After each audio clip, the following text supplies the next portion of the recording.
It has been observed that India has produced more spiritual persons than any other place.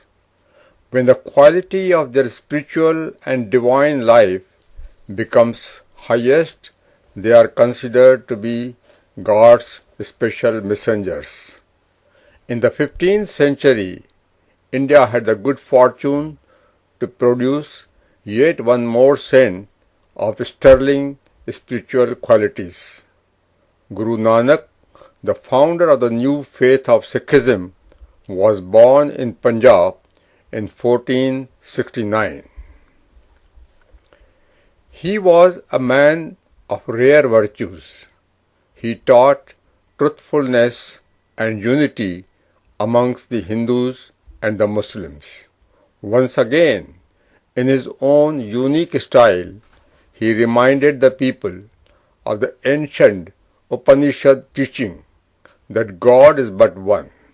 He also advised them to shun complex rituals, avoid controversies, live a simple life of manual labor, contribute earnings to the needy and poor, and pray to the Supreme Lord in complete surrender. The followers of Guru Nanak, who was himself born as a Hindu, adopted his teachings and established the new faith of Sikhism.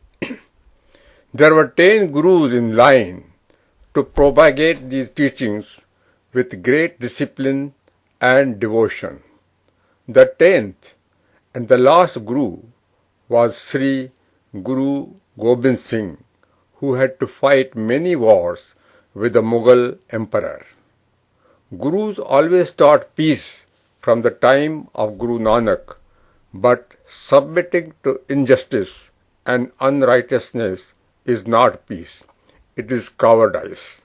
It is not virtue. It is vice. Guru Gobind Singh inspired the small community of the Sikhs both with courage and spirituality to fight for justice and righteousness. He created the Khalsa cadre, the pure, and suffixed each Sikh name with Singh, the lion. The sacrifices of the Sikhs in these wars have been legendary.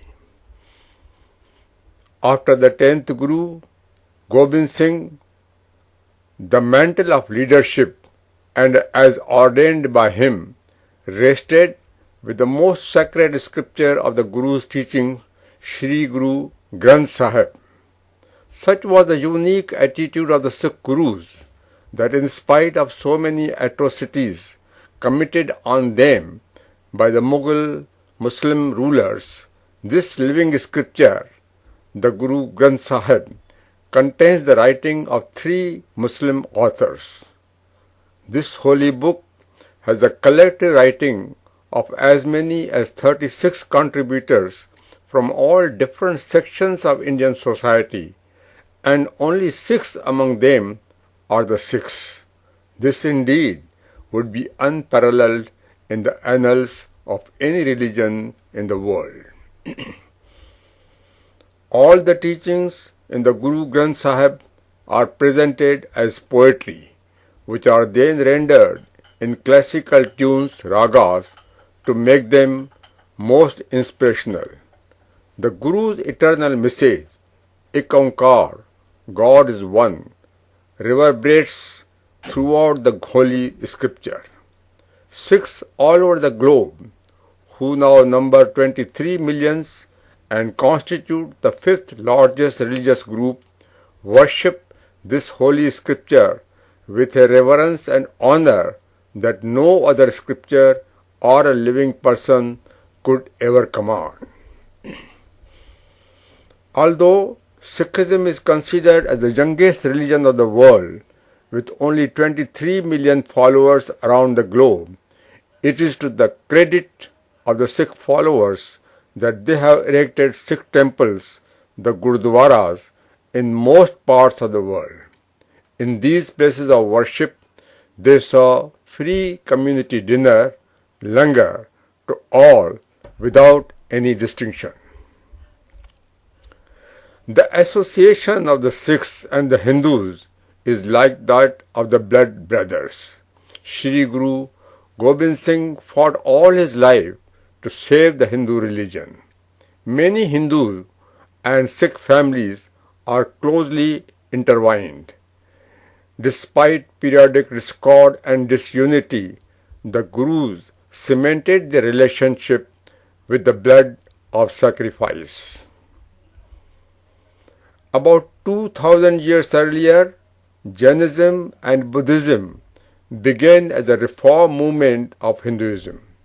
Both the religions did not recognize God as an entity. They also did not believe in devotion or mercy as tools for spiritual realization. With the march of time, these concepts and ideologies again changed. Worship and dedication became the hallmark of religious activity in Hinduism, reminiscent of the ancient Indus Saraswati and Dravidian periods. The new religion of Sikhism was born in the cradle of these spiritual developments. The Sikh Gurus have also made it very clear that we simply cannot fully comprehend the infinite nature of God. Each one, according to his understanding, gives expression about thee in his own different way. The vastness of thy creation is beyond our comprehension. It is not known how in primal time the world was created by thee.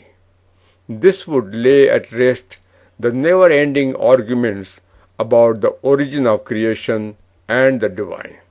The Sikh Gurus acknowledge rather unambiguously that we human beings might not fathom all the secrets of the divine. Who can sing his power? Who can sing his bounties? Who can sing his virtues, his great deeds par excellence? Who can sing his knowledge, the very conception whereof is so difficult? Who can sing his melodious body so fascinating out of dust? Who can sing his taking out life and restoring it? Who can sing his power to know and perceive from far away? And yet, who can sing his power to see as nearest of the near?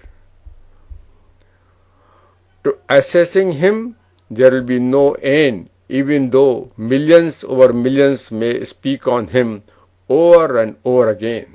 The giver giveth, the recipients get tired. For ages and ages have they lived on his bounties.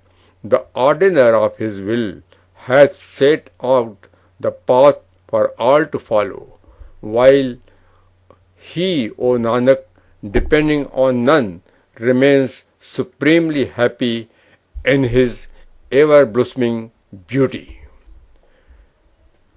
A breathtaking view of the infinite powers of the Supreme God has been presented here. Guru thinks of God's infinite powers and glories and remind man to understand that God is not only omnipotent, but He also is much beyond our comprehension. In our everyday life, many things happen that we may not be able to explain. Man must take the follow simple and submissive attitude.